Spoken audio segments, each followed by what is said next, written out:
This is Wake and Bake with Rev Kim. Before we get into anything else, I think it's important to first talk about consciousness itself. Everything we do here, everything I talk about, and that will come up, and from here, we'll always come back to this subject. Consciousness is the awakening. Consciousness is everything. Consciousness is another word for God, the universe, life force energy, source energy, whatever you call it.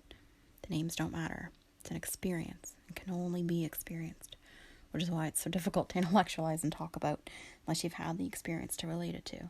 And we've all had some experience with it. You feel it when you meditate or hold a brand new baby, or when you're on the lake fishing or sitting in nature, watching a flower, feeling the breeze. Those moments of stillness, those moments when your mind is silent and you're really present. Those moments when you catch yourself feeling like everything is perfect, everything is alive, and you feel alive. You might have felt a glimpse while doing dishes or a craft, walking, running, when you're focused on a task. But there's space and silence and awareness there. Maybe even on some kind of psychedelic or in a float tank.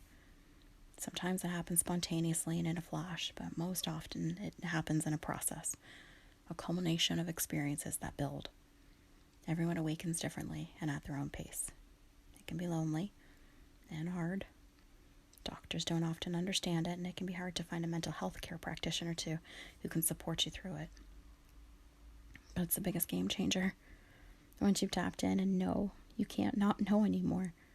So your whole life begins to change. Friends, family, relationships, jobs.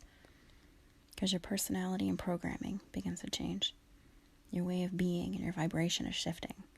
You need new people and circumstances to support the new leg of your journey. And you'll want them to. It can be a really hard time that needs some support, but a really exciting time too. This is why we're here. We're spiritual beings having a human experience. But to become lucid within the dream, lucid within the experience of life, that's where it's at. And that's what we're doing here. To be conscious is to be the source, to be the energy, to be God. I am God. I know. It's all right. It's okay. I don't mean that with a big head. I mean it because I know that I am part of the all. And to be part of the all means I can't be anything but that which I come from. I am a wave in the ocean. This particular wave is having this particular experience with this name and this body and this physical location. But it's not separate from the rest of the ocean. I'm simply a wave identified as the experience of Kim, but I'm still the ocean. I'll crash and become one with the all again, but until I do, I am still that. I'm still the ocean. I can feel it and sense it and know it. I am the ocean. I am God. That is what it is to be awake. It is to be in the divine flow, aware and seated in that place, connected and connecting, being one with I am that I am. You find this experience in the present moment. It's all there ever is. There can be no other time because time is man-made. The only thing that is real is this moment we're experiencing. Be with it. Be in it. And when you do, the awareness just arises. Disconnect with your thoughts. You are not your thoughts. Become aware of who is hearing your thoughts. Be aware and witness. Watch. Observe. Be the observer. That is who you are. You are not your kidney. You're not your brain or personality. We don't introduce ourselves saying, "Hi, I'm my kidney," but we've decided to identify with our thoughts. They're not you, though. You're the one who's hearing your thoughts. You are the awareness behind them. We're not our bodies. We have a body. We're not our material reality. We have a material reality. We're not our experience. We have an experience. We are consciousness. We're source energy. We're eternal life. We are souls. We are God. Consciousness is where everything arises from. It created us so it could experience itself. It is the all. The joy in awakening is a lot of fun, but it faces the shadow next. Challenges arise, but each bring us more awareness and more understanding of consciousness. And forgiveness and compassion and right doing, they all come from there.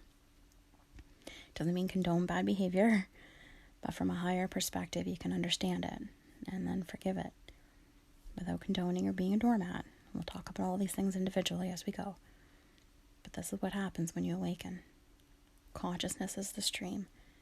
It is affected and manipulated by the laws of quantum physics. We're more than our five senses. We accept and understand that even they are limited, right?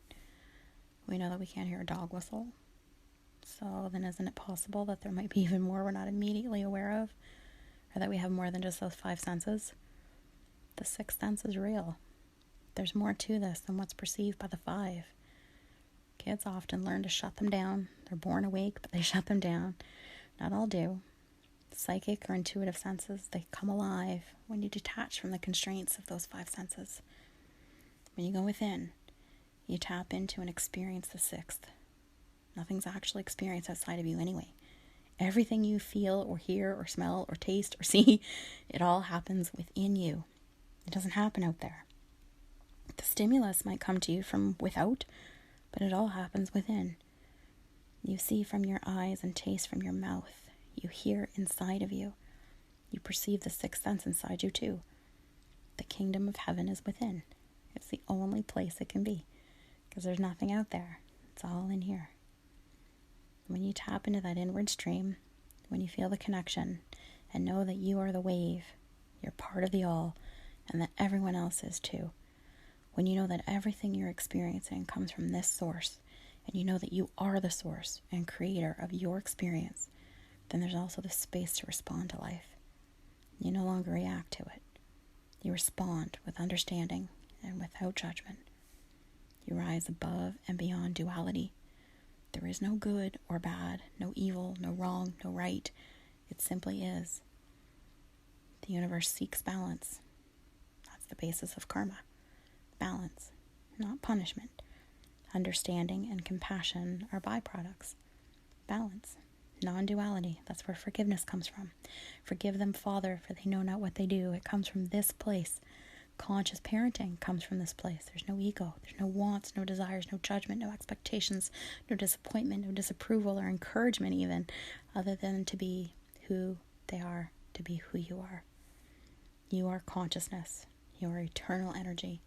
In a denser and transient arrangement of molecules called a body, we all are, and we are all one. The world out there, the people and places and things and doings are all just energy of the same field, of the same stream, and it's being shown to you as a reflection, one that you experience within you and your senses, and that you can and do create and rearrange and reform. People have been awakening since the dawn of time. It has nothing to do with politics or politicians or society or the state of the world. That is political activism. That's just what they're doing. It has nothing to do with spiritual awakening. And all of that has nothing to do with what we'll be talking about here. It's a whole separate thing, and I'm not a politician. That's not my role here.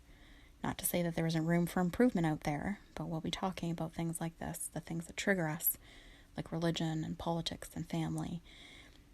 Remembering that it's a reflection, and the only way that we can change is the inner response and our own beliefs. The things that trigger us are there for us, showing us our own shadows. Shadows appear when we turn toward the light. We must face and address them to recognize our own sense of duality, potential for all things, good and bad. We're also not talking about being conscious in the body as in awake or asleep, like knocked out for surgical purposes. That's something different too. That's shutting down the body's ability to experience pain. Necessary, but not the kind of consciousness I mean. The word's been used a lot in a lot of different ways.